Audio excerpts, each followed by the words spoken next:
दोस्तों, मध्य प्रदेश के जबलपुर शहर के स्टेशन से लगभग 40 किलोमीटर की दूरी पर बना है बरगी बांध, जिसे हम मिनी गोवा के नाम से भी जानते हैं। यहाँ आप अपने फ्रेंड्स के साथ, फैमिली के साथ घूमने और पिकनिक मनाने और फ़ोटो शूट के लिए जा सकते हैं। आज हम आपको बरगी डैम के कुछ ऐसे स्पॉट दिखाने वाले हैं जहाँ जाकर आप अपने तरह से एंजॉय कर सकते हैं, और साथ साथ बरगी डैम से जुड़ी सारी डिटेल्स भी हम आपको बताने वाले हैं।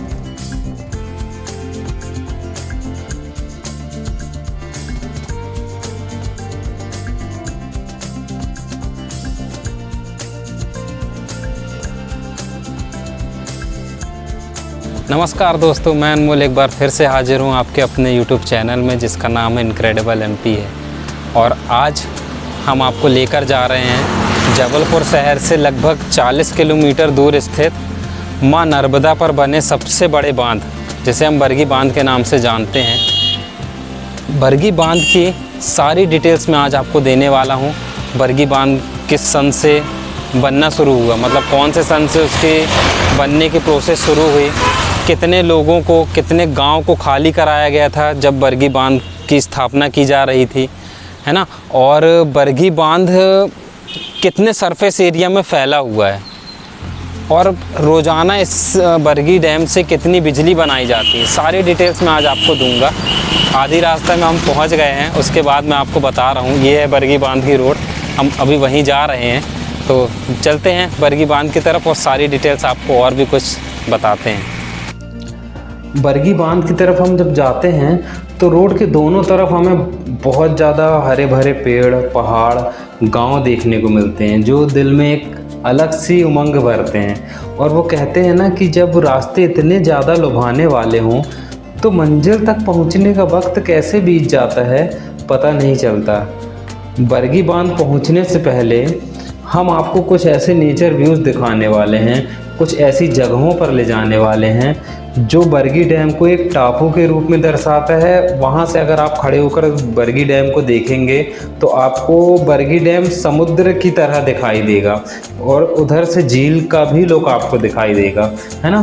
तो हम सारी डिटेल्स आपको देंगे, और भी बरगी की और भी कई विशेषताएं हैं जो आज हम आपको बताने वाले हैं। तो वीडियो को बिना स्किप कीजिए देखिएगा, क्योंकि जो हम जानकारियाँ आपको देने वाले हैं वो आपको जानना बहुत ज़रूरी है।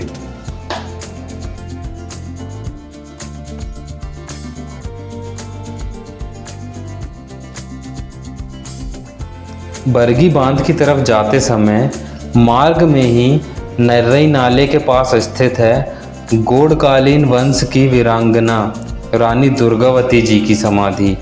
इसी जगह पर रानी दुर्गावती ने अकबर की सेना से लड़ते हुए अपने प्राण अपनी ही कटार से ले लिए थे। उन्होंने जब खुद को असहाय महसूस किया, क्योंकि वो बहुत ही ज़्यादा उस समय जख्मी हो गई थी, इसलिए उन्होंने दुश्मन के हाथों मारे जाने से अच्छा खुद के जो अस्त्र थे उससे मारना ज़रूरी समझा, है ना। और रानी दुर्गावती जी का जो इतिहास है, उनका जो हमारा जो जबलपुर है वो उनका गढ़ रह चुका है, और हमारे जबलपुर के लिए और हमारे देश के लिए रानी दुर्गावती जी ने क्या क्या किया है उसके लिए उसका जो वीडियो है वो हम अलग से बनाएंगे, क्योंकि इतने छोटे वीडियो में रानी दुर्गावती जी के बारे में बता पाना मुश्किल है। तो चलिए चलते हैं अभी हम बरगी तरफ और बरगी की जानकारियाँ आपको देते हैं।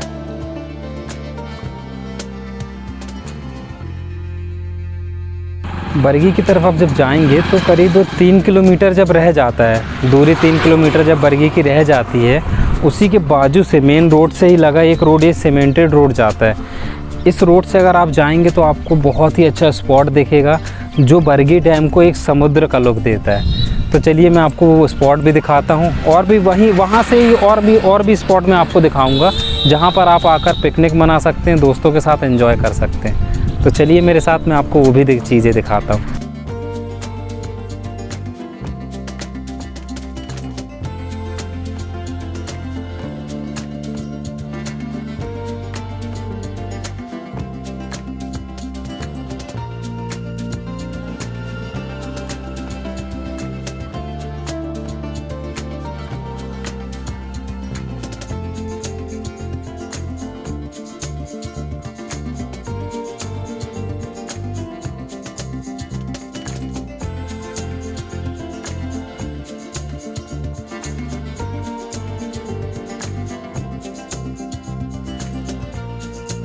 मैं इसी स्पॉट की बात कर रहा था आपसे। आप देख सकते हैं चारों तरफ कितना पानी पानी ही पानी दिख रहा है। ये स्पॉट आपके पिकनिक मनाने, फ्रेंड्स के साथ एंजॉय करने, प्री वेडिंग शूट या किसी भी चीज़ों के लिए, फ़ोटो शूट के लिए आपके लिए सबसे बेटर है। आप देखिए पानी का जो कलर है वो आपको अलग अलग दिखाई दे रहा होगा, पर पानी का कलर अलग नहीं है। एक्चुअली क्या है, ऐसा है कि जहाँ पर धूप पड़ रही है वहाँ का कलर अलग है और जहाँ पर धूप नहीं पड़ रही उधर का कलर अलग है। ये बरगी डैम को जब यहाँ से अपन देखेंगे तो एक ऐसा लगेगा कि हम किसी झील में या समुद्र में आए। यहाँ आप सीधे देखेंगे तो यहाँ बहुत दूर दूर तक पानी है। उसके बाद फिर बहुत दूर पर आपको पहाड़ दिखाई देगा। और इस तरफ देखेंगे आप तो ये जो आप ये देख रहे हैं वो घर बना हुआ जो, उसमें आपको स्टे करने मिलता है। 1 नाइट 2 नाइट आप स्टे कर सकते हैं, वहाँ पर रह सकते हैं। वो इसलिए बना हुआ है और पानी के ऊपर रात का एंजॉय और भी ज़्यादा अच्छा लगेगा वहाँ पर जब आप ऐसे उधर पर रुकेंगे।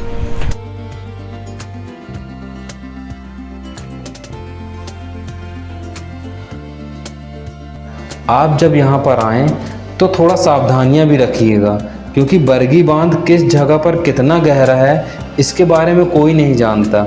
और ख़ासकर अगर आपको तैरना नहीं आता है तो प्लीज़ पानी के पास तो बिल्कुल मत जाइएगा, क्योंकि पानी के पास में ना जो बहुत ज़्यादा फिसलन है और काई लगी हुई है, तो उसके कारण पैर बहुत ज़्यादा फिसलते हैं। और किनारे पर ही बहुत ज़्यादा गहराई मैंने देखी है, इसलिए थोड़ा सा इस चीज़ का आप ज़रूर ध्यान रखिएगा।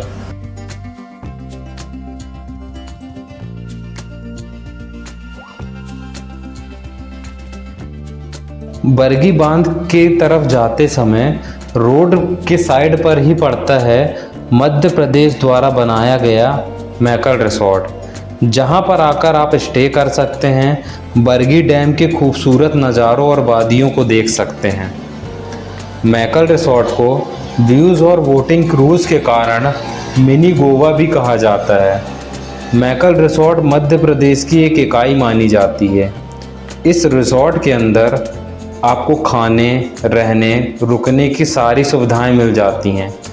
इस रिसोर्ट में करीब 16 रूम हैं। यहाँ पर आप बोटिंग, हाउस बोट और क्रूज़ का सफ़र भी कर सकते हैं। यहाँ आकर अगर आपने क्रूज़ का सफ़र नहीं किया तो कुछ नहीं किया। एक बड़ी क्रूज़ से आपको बरगी बांध में घुमाया जाता है और एक टापू में ले जाकर कुछ देर घूमने के लिए छोड़ दिया जाता है। क्रूज़ में गाने बजते रहते हैं। जब ये चलता है तो आप इसमें डांस भी कर सकते हैं और बर्थडे पार्टी, किटी पार्टी भी सेलिब्रेट कर सकते हैं। अभी हमारे पास इतना वक्त नहीं है कि आपको क्रूज़ की सैर करवा पाएँ, पर इसका एक वीडियो हम अलग से ज़रूर बनाएंगे आपके लिए।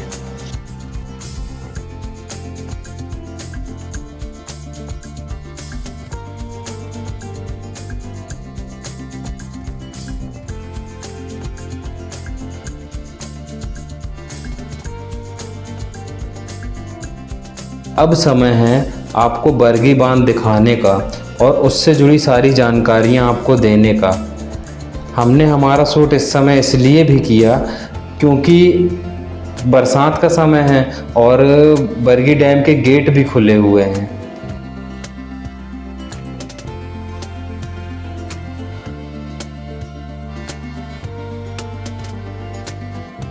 आप में से बहुत कम लोग ये जानते होंगे कि बरगी बांध का जो असली नाम है वो रानी अवंतीबाई लोधी सागर परियोजना है। और ये जो बांध है ये नर्मदा नदी पर बने 30 बांधों में से सबसे बड़ा बांध है। और जहाँ बात नर्मदा नदी की जाती है वहाँ माँ शब्द अपने आप जुड़ जाता है।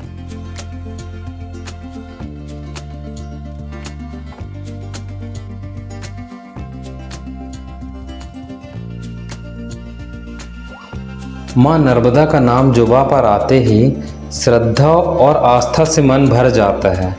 माँ नर्मदा का उद्गम स्थल अमरकंटक है। हमारी इनक्रेडिबल एमपी की टीम अमरकंटक भी जाएगी और आप सभी को माँ नर्मदा के दर्शन भी कराएगी। अमरकंटक से निकलकर माँ नर्मदा 1372 किलोमीटर का सफ़र तय करते हुए अंत में अरब सागर में मिलती हैं। मध्य प्रदेश का सबसे बड़ा भाग मां नर्मदा कवर करती हैं। मध्य प्रदेश की सबसे लंबी नदी नर्मदा नदी ही है, जो मध्य प्रदेश में 1072 किलोमीटर का सफ़र तय करती हैं। तभी तो मां नर्मदा को मध्य प्रदेश की जीवन रेखा भी कहा जाता है।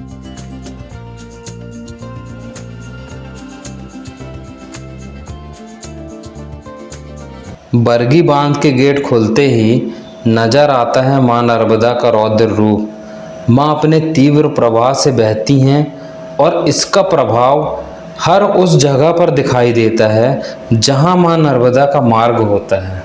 जहां एक ओर बरगी बांध पेयजल और सिंचाई की पूर्ति करता है, वहीं दूसरी ओर बरगी बांध से लगभग 90 मेगावाट बिजली रोजाना बनाई जाती है और यह बिजली लखनादौन और जबलपुर में बराबर बराबर सप्लाई की जाती है, जिससे लोगों की बिजली की आवश्यकता की पूर्ति हो सके। अब हम आपको बताते हैं कि डैम में लगने वाला खर्च, जब ये डैम बन रहा था तो कितना खर्च लगा था और कितने गांव, कितने लोगों को अपना घर बार छोड़कर दूसरी जगह स्थानांतरित होना पड़ा और बरगी डैम का सरफेस एरिया कितना है, सारी चीज़ें अब हम आपको बताते हैं। दोस्तों, क्या आप जानते हैं पहली बार बरगी बांध को बनाने का प्रस्ताव 1947 को रखा गया और उसी समय केंद्रीय जल एवं शक्ति आयोग ने प्रारंभिक निरीक्षण भी किया। इसके बाद 1978 को इस प्रोजेक्ट को मंजूरी दी गई। मंजूरी मिलने के बाद बरगी बांध के डूब क्षेत्र में आने वाले लगभग 162 गांव, या हम यह कह सकते हैं कि करीब 1 लाख लोगों से भी ज़्यादा को अपने घर बार, खेती को छोड़कर दूसरी जगह स्थानांतरित होना पड़ा। उसके बाद 1974 में बांध को बनाने का काम शुरू कर दिया गया और 1990 में यह बांध बनकर तैयार हो गया। बांध को बनाने से लेकर बांध से संबंधित हर कार्य का कुल खर्च 2227 करोड़ रुपए हुआ था। पेयजल और सिंचाई एवं अन्य कार्यों को ध्यान में रखते हुए 40,370 वर्ग किलोमीटर तक के क्षेत्र को बरगी बांध के लिए प्रयुक्त किया गया था। आपसे हमारा यही कहना है कि अगर आप कभी जबलपुर आएँ तो बरगी बांध ज़रूर घूमने आएँ, और अगर अभी तक आप जबलपुर में रहते हुए बरगी बांध नहीं गए हैं तो एक बार ज़रूर जाएं। हमारे द्वारा दी हुई जानकारियां आपको अच्छी लगती हैं तो प्लीज़ हमारे कमेंट बॉक्स में हमें ज़रूर बताएं। हमारे चैनल को लाइक, सब्सक्राइब, शेयर ज़रूर करें, जिससे हमारे द्वारा दी हुई जानकारी आपके माध्यम से और लोगों तक पहुँचे। इसी के साथ मैं अनमोल आपसे विदा लेता हूँ। मिलता हूँ एक और नई वीडियो, एक और नए इतिहास के साथ। जब तक के लिए नमस्कार। नर्मदे हर हर महादेव।